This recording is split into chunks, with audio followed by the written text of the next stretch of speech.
இதில் மக்கள் ஆதரவு யாருக்கு இருக்குது? நீங்கள் யாருக்கு ஓட்டு போட போறீங்க? நாங்கள் பாமகவுக்கு ஓட்டு போடுவோம். என்ன காரணம்? ஐயா, இந்த செஞ்சி தொகுதியில் மக்கள் ஆதரவு யாருக்கு இருக்குன்னு நினைக்கிறீங்க? விவசாயிகளுடைய ஒட்டுமொத்த வாக்குகளும் அண்ணன் கணேசன் அவர்களுக்கு ஒட்டுமொத்தமாக அந்த வாக்குகள் கிடைக்கும். ஐயா வணக்கம். இப்போ நம்ம செஞ்சி தொகுதியில் நீங்கள் யாருக்கு ஆதரவு கொடுக்குறீங்க?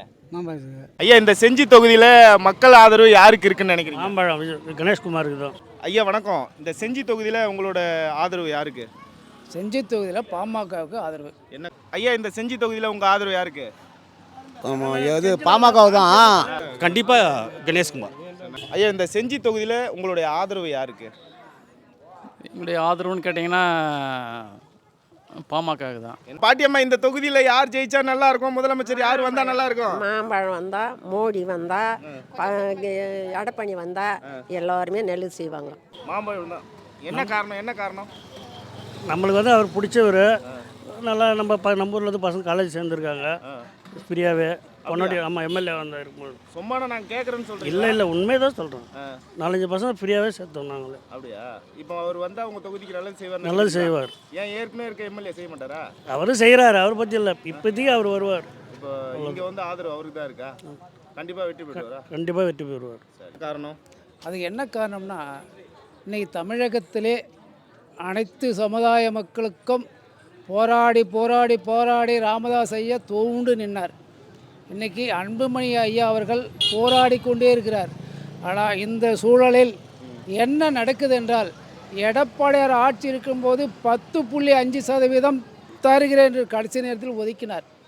ஆனால் இந்த திமுக ஆட்சி வந்த காலத்தில் ஏன் அதை நடைமுறைப்படுத்தவில்லை? அது என்ன காரணம் நினைக்கிறீங்க? இன்னைக்கு அவர் என்ன காரணம்னா, இந்த அனைத்து சமுதாயமும் ஒற்றுமையாக இருந்து ஜாதிவாரி கணக்கெடுத்து அனைத்து பேருக்கு இடஒதுக்கீடு வேணும்னு அன்புமணி போராடுறார். ஏன்னா இந்த முதலமைச்சர் அவர்களுக்கு இதை கொடுக்கறதுக்கு என்ன தயக்கம்? இதனால் அவருக்கு என்ன கஷ்டம்? இதனால் அவருக்கு என்ன நஷ்டம் சொல்லுங்கள்? ஒன்றுமே கிடையாது. ஏன் அனைத்து சமுதாயம் ஒற்றுமை வாழ்ந்துட்டு போட்டான், ஏன் இதை தடை போடுற? இதுக்கு என்ன காரணம்? இந்த முதலமைச்சர் அவர்களுக்கு என்ன அதில் இருக்குது? ஒன்றுமே கிடையாது. வரப்போகிற ஆட்சி எடப்பாடி அவர்கள் நான் ஆட்சிக்கு வந்தால் 15% இதை இடஒதுக்கீடு அனைத்து சமுதாயமும் கணக்கீடு எடுத்து ஜாதிவாரி கணக்கெடுத்து அனைத்து பேருக்கும் இடஒதுக்கீடு தரேன் என்று வாக்குறுதி கொடுத்துருக்கிறார். ஆனால் முதல்லையே அவர் செய்திருக்கிறார். அதை நடைமுறை ஸ்டாலின் அவர்கள் செய்யவில்லை. ஆனால் இவர் வந்தால் கண்டிப்பாக செய்வார்.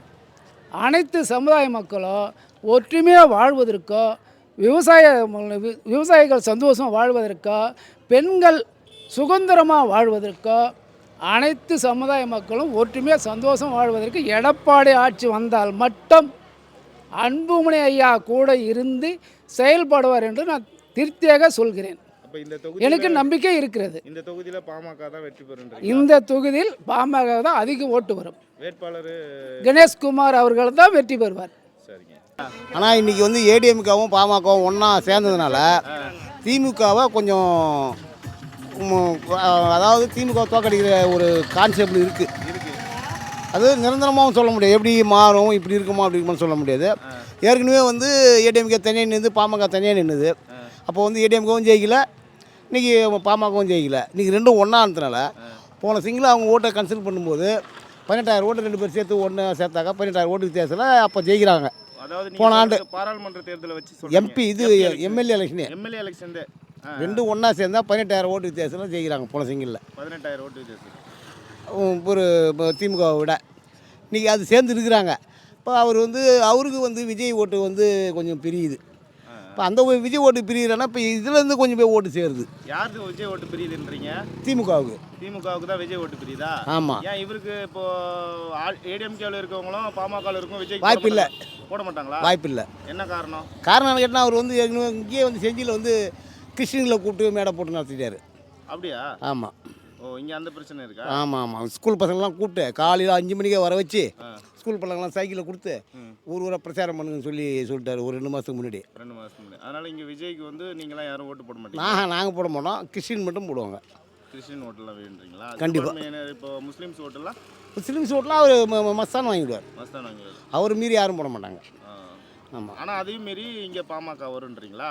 ஆமாம், ஏன்னு கேட்டினா அந்த கிறிஸ்டின் ஓட்டு அவர் திமுக ஓட்டு தான் ஏற்கனவே அது ஃபுல் சப்போர்ட் திமுக தான் இருந்தது. அது இப்போ வந்து பிரியுது இல்லையா, விஜய் கிட்ட போயிடுது. புரியுதுங்களா? இப்போ அவர் மேலே கொஞ்சம் அதிருப்தி கொஞ்சம் இருக்குது. அதிருப்தி இருக்குது. 2 பீடாக எம்எல்ஏ வந்தார். லோக்கல் பூசல் அவருக்குள்ள ஒரு லோக்கல் அரசியல் பூசலில் கொஞ்சம் பூசல் பூசலமாக இருக்குது. இது ஊழல் குற்றச்சாட்டு இருக்கா?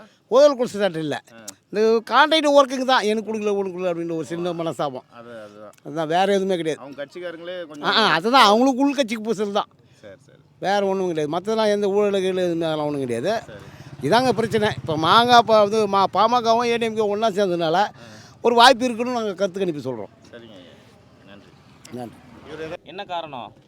திமுக வந்து சரியில்லை மாற்றிடும். ஏற்கனவே திமுகவில் இருந்தீங்களா? ஆமாம் ஆமாம். இப்போது மாம்பழத்துக்கு. ஆமாம். என்ன காரணத்துக்காக திமுகவில் வந்து இப்போ பிடிக்கல மாற்றோம். பிடிக்கல. இப்போ இந்த தொகுதியில் மக்கள் ஆதரவு யாருக்கு இருக்குன்னு நினைக்கிறீங்க? மாம்பழம் இருக்கும். மாம்பழம் தான். மாம்பழம் தான் ஜெயிக்குமா? நம்ம ஏற்கனவே இருக்க எம்எல்ஏ அவர் திமுக எம்எல்ஏ மஸ்தான். மஸ்தான். இப்போ வாய்ப்பு கிடையாது. வாய்ப்பு கிடையாது. வாய்ப்பு இல்லை. அப்போ இந்த தொகுதியில் வந்து மாம்பழத்துக்கு தான் வாய்ப்பு. நல்ல எல்லாம் நல்ல திட்டங்கள்லாம் நிறைய வச்சுருக்காரு அன்புமணி ராமதாஸ். சரி. அதுக்கப்புறம் எடப்பாடியார் வந்து நிறைய பண்ணுறாரு.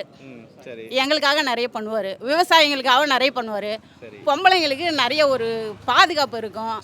இந்த ஆட்சியில் வந்து நாங்கள் ரொம்ப கஷ்டப்படுறோம்.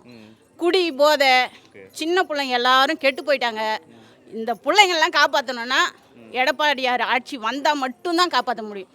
இல்லைன்னா ரொம்ப சீரழிஞ்சு போயிடும். இன்னும் ஒரு 5 வருஷம் இந்த ஆட்சி நடந்ததுன்னா ஒன்றுமே இல்லை, பிள்ளைங்களே இல்லை, எங்களுக்கெல்லாம் பிள்ளைங்களே இல்லைன்ற ஒரு நிலைமைக்கு நாங்கள் பாதிக்கப்படுவோம். எவ்வளோ கஷ்டத்தில் இருக்கோம் தெரியுமா? ஒவ்வொரு நாளும் ஒவ்வொரு குழந்தைங்களும் குடிச்சிட்டு ஒரு எந்த நிலமையில் இருக்கிறாங்கன்னே தெரியாமல் அவன் காலை எங்கே வைக்கிறான்னு தெரில, நடக்கிறது எங்கே நடக்கிறான்னு தெரில. பொம்பளைங்களை பார்க்கும்போது எல்லாம் சின்ன குழந்தையிலேருந்து பெரியவங்க வரைக்கும் போதை பொருளை தான் பார்க்குறான். அவன் சாப்பிட்றதுக்கு போதை. அதனால் தாயாக இருந்தாலும் மகளாக இருந்தாலும் குழந்தையாக இருந்தாலும் எல்லாரையும் அது ஒரு போதையாக தான் பார்க்குறான். நல்ல ஒரு பிள்ளைங்க வளரணுன்னா எடப்பாடியார் ஆட்சி வந்தால் மட்டும்தான் வளர முடியும். விவசாயிங்க நல்லா இருக்கணும்னா எடப்பாடியார் ஆட்சி வந்தால் தான் நடக்கும். சரி. இப்போ இந்த தொகுதியில் அதிகமாக யாருக்கு ஓட்டு போடுவாங்கன்னு நினைக்கிறீங்க? இந்த தொகுதியில் பாமகவுக்கு நிறைய ஓட்டு போடுவாங்க. கண்டிப்பாக வின் பண்ணுவாரா? கண்டிப்பாக கண்டிப்பாக வின் பண்ணுவார். நன்றி. நன்றி. செஞ்சி தொகுதி மக்கள் வந்து எல்லாமே வந்து விவசாய மக்கள். சரிங்களா? விவசாயத்தை நம்பி இருக்கிற எல்லாமே எல்லாமே விவசாய மக்கள் தான். இங்கே வந்து எல்லாமே பணம் முதலையாக இருக்கிறவங்க வந்து இதுக்கு முன்னாடி 2 தடவையாக இருக்காங்க. இன்றைக்கி வந்து ஒரு ஏழப்பட்ட வேட்பாளர், ஒரு கல்விக்கான செய்கிற வேட்பாளர் யாருன்னா ஒரு அண்ணன் வந்து கணேஷ்குமார். சரிங்களா? பாட்டாளி மக்கள் கட்சியாக இருக்கட்டும், யாராக இருக்கட்டும், அனைத்து வேட்பாளராக இருந்தால் அனைத்து சமுதாய தலைவருக்காக செய்கிறவர் ஒரே ஒரு வேட்பாளர் யாருன்னா அண்ணன் கணேஷ்குமார் அவர். அனைத்து தரப்பு மக்களும் அனைத்து தரப்பு மக்கள், இதே வந்து பட்டியலின மக்கள் எல்லாருக்குமே, இஸ்லாமியரில் வந்து அவர் வந்து காலேஜ் வச்சுருக்கார். திருவள்ளூர் இன்ஜினியரிசிட்டி, ஏராம் இன்ஜினியரிசிட்டிலாம் வச்சுருக்கார். அங்கே வந்து கல்விக்காக இலவசமாக போய் செய்கிறதுக்கு அண்ணன் காலேஜில் எல்லாமே படிக்கிறாங்க. இது வந்து பொய்லாம் சொல்ல வேண்டிய அவசியம் எங்களுக்கு கிடையாது. படிக்கிற மக்கள் எங்கள் ஊர்லேயே 3 பேர் இருக்காங்க. நேராக கூட வாங்க போய் நாங்கள் காமிக்கிறோம். படிக்கிறாங்க நிறைய பேர். செஞ்சு சரிங்களா? அவங்க வந்து 2016 தானே தம்பி அவர் எம்எல்ஏ இருந்தார். டி வரைக்கும் அவர் தான் இருக்கார். காலேஜில் காசு கொடுக்க மாட்டார். நீங்கள் வந்து ₹1 கொடுன்னு கேட்டால் கொடுக்க மாட்டார். நீங்கள் வந்து படிக்கிறேன்னு சொல்கிறீங்களா, படிக்க வைக்கிறோம். இலவசமாக படிக்க வைக்கிறதுக்கு அவர் தான். சரிங்களா? என்ன காரணம்னு கேட்டிங்கன்னா, ஏற்கனவே கணேஷ்குமார் எம்எல்ஏ வந்திருக்கிறாரு. ரொம்ப சிறப்பான திட்டங்கள்லாம் கொண்டு வந்தார். அது மாதிரி பார்த்திங்கன்னா விவசாயத்துக்கு நந்தன் கால்வா திட்டத்தை வந்து முன்னாள் முதலமைச்சர் ஜெயலலிதா அம்மா இருக்கும்போது அவர் சட்டசபையில் ரொம்ப அருமையாக பேசி அவர் அதான் ஜெயலலிதாவுடைய அவங்க கவனத்தை எடுத்து 11 கோடி ரூபா திட்டத்தில் எங்களுக்கு விவசாயிங்களுக்கு மிகப்பெரிய ஒரு காவா, நந்தன் காவா கேட்டு போராடி கொண்டு எங்களுக்கு மிகப்பெரிய எங்களுக்கு வரப்பிரசாதம். அதுதான் எங்களுக்கு அவர் செய்த மிகப்பெரிய ஒரு நல்ல திட்டம். அதன் பிறகு நிறைய திட்டங்கள் செஞ்சுருக்கார். அதன் பிறகு சில எம்எல்ஏலாம் வந்திருக்காங்க. எங்களுக்கு எந்த ஒரு இதுவும் இல்லை. வருவாங்க, 2 முறையாக போயிருக்கார். ஏற்கனவே ஒரு ஆமாம் மஸ்தான் இருக்கார். அவருக்கு நாங்கள் போய் எதை கேட்டாலும் எதுவும் பண்ணுறது கிடையாது, எதுவும் செய்கிறது கிடையாது. இப்போ பார்த்தீங்கன்னா இப்போது காட்டுக்குள்ளே காட்டுக்குள்ளே பார்த்திங்கன்னா பூனைக்குன்று மடன்னு ஒன்று இருக்குது. மேலச்சருடைய வாழ்வாதாரம் தண்ணி. அதுக்கு பலமுறை போய் எம்எல்ஏ கிட்ட பேசி பார்த்தோம். அவர் எந்த ஒரு இதுவும் எங்களுக்கு செய்யலை. விவசாயத்துக்கு பார்த்தீங்கன்னா எந்த ஒரு திட்டமும் செய்யலை. அது மாதிரி பார்த்திங்கன்னா நிறைய திட்டங்கள் எங்களுக்கு காவா, ஏரி, குளங்கள் இதெல்லாம் வந்து இந்த ஆட்சியில் எந்த ஒரு பயனும் இல்லை. அப்போ ஒட்டுமொத்தமாக விவசாயிகளோட ஆதரவு பாமகன்னு நிச்சயமாக கணேஷ்குமார் கண்டிப்பாக கிடைக்கும் இந்த முறை. எப்படி சொல்றீங்க நல்லா செய்வார்? நம்பிக்கை. அதனால் நாங்கள் வந்து மக்களுக்கு அவருக்கு நாங்கள் உதவி செய்வோம். ஏன் ஏற்கனவே ஸ்டாலின் உங்களுக்கு மாதம் 1000 ரூபா எங்களுக்கு போட்டார். இவங்க போட மாட்டாங்களா என்ன? இவர் போட மாட்டாரா? போடுவாங்களா என்ன? 5000 போட்டாங்களாம்மா இப்போ? எங்களுக்கெல்லாம் கிடையாது. நான் முதியார் காசு வாங்குறேன். எங்களுக்கெல்லாம் 5000 கிடையாது. சரி. எனக்கு அரிசியும் கிடையாது, ஒன்றும் கிடையாது. அதில் இல்லை, நான் அனாஜாக்கிறேன். நான் வேறு ஒன்றும் கிடையாது. அவங்களாம் வந்தாங்கன்னா எங்களுக்கு ஏரி வேலை முதியார் காசு எங்களுக்கு ஏற்றி கொடுக்கணும். விலை வச்சு ஏறி போச்சு. எங்களால் பிழைக்க முடியல. இந்த பசங்களெல்லாம் இந்த சின்ன சின்ன பசங்க இருக்கிற குடும்பத்தெல்லாம் வந்து அவங்க வந்து மகள் இல்லை, அவங்களுக்கெல்லாம் ஒரு கொடுத்தாங்கன்னா அவங்களாம் பசங்களை படிக்க வைப்பாங்க. மக்கள்லாம் சின்ன சின்ன பசங்க இருக்குது, அவங்களுக்குலாம் ஒரு உதவி செஞ்சாங்கன்னா நெல்லுது. சரி, நீங்க ஏதோ சொன்னீங்களே ஏரி வேலைன்னு என்னது? ஆமா, எங்களுக்கு ஏரி வேலை கொடுத்தா தான் நாங்கள் வயசானவங்க பிழைக்கலாம். எங்க கொடுத்தாரு? 4 மாசமா எங்க கொடுத்தாரு? ஏரி வேலை கொடுக்கலையா? இல்லையே, எங்க வரலையே. நாங்கெல்லாம் செய்துங்களே நிறுத்திட்டாங்களே. 4 மாசம் எத்தனை நாள் செஞ்சீங்க? நாங்க 27 நாள் செஞ்சுக்கிறோம். 50 நாள் கூட வரல. 50 நாள் கூட வரல. 27 நாள் தான் செஞ்சுக்கிறோம் நாங்களாம். ஆமா, 150 நாள் வேலை சொல்றாங்க. 25 நாள் வேலை கொடுத்துட்டு அதுக்கப்புறம் ஏரி வேலை இல்லை. நாங்க எப்படி போய்க்கிறது இந்த நாட்டில்? நாங்கள் கொடுக்குறோன்றீங்க, கடைசியில் அடுத்த ஊரில் வேலை செய்கிறாங்க, இந்த ஊரில் வேலை இல்லைன்றாங்க. அது எப்படி வேலை இல்லாத போவோம்? அடுத்த ஊர் காசு வரும்போது எங்கள் ஊருக்கு மட்டும் காசு வராதா? இப்போ எடப்பாடி முதலமைச்சர் வந்து உங்களுக்கு கொடுத்துருவாரு? கண்டிப்பாக வருவார், கண்டிப்பாக செய்வாங்க. அவர் வந்தால் கொடுப்பாங்க. கொடுப்பாரு. நம்பிக்கை தான் இல்லை, நம்பிக்கை தான்யா. அவங்களாம் வந்தாங்கன்னா ஒரு கடவுள் மாரி அவங்க எங்களுக்கு படி அழைப்பாங்க. அவ்வளோதான், நம்பிக்கை தான் எங்களுக்கு, வேற ஒன்றும் இல்லை. எல்லாரும் இந்த தொகுதியில் மாம்பழம் ஜெயிக்குதா? கண்டிப்பா ஜெயிக்கும். அவங்க கண்டிப்பா மாம்பழம் தான். எல்லாம் மனசு வச்சா ஜெயிக்கும். நீங்க மாம்பழத்துக்கு ஆதரவா? ஆமா, மாம்பழம் தான். மீண்டும் அவரே நமது சட்டமன்ற உறுப்பினராக செஞ்சி தொகுதியில் வெற்றி பெறுவார். அண்ணன் வந்து ஏற்கனவே வெற்றி பெற்று பல விவசாயிகளுக்கு பல நன்மையான திட்டங்களை கொண்டு வந்து கொடுத்துருக்கிறார். பேருந்து இல்லாத ஊர்களுக்கு பேருந்துகளும் கொண்டு வந்து கொடுத்துருக்கிறார். நம்ம பகுதியில் ஏழை எளிய குழந்தைகள் அவரால் படித்து கொண்டிருக்கிறார்கள், பட்டப்படிப்பு படித்து முடித்திருக்கிறார்கள்.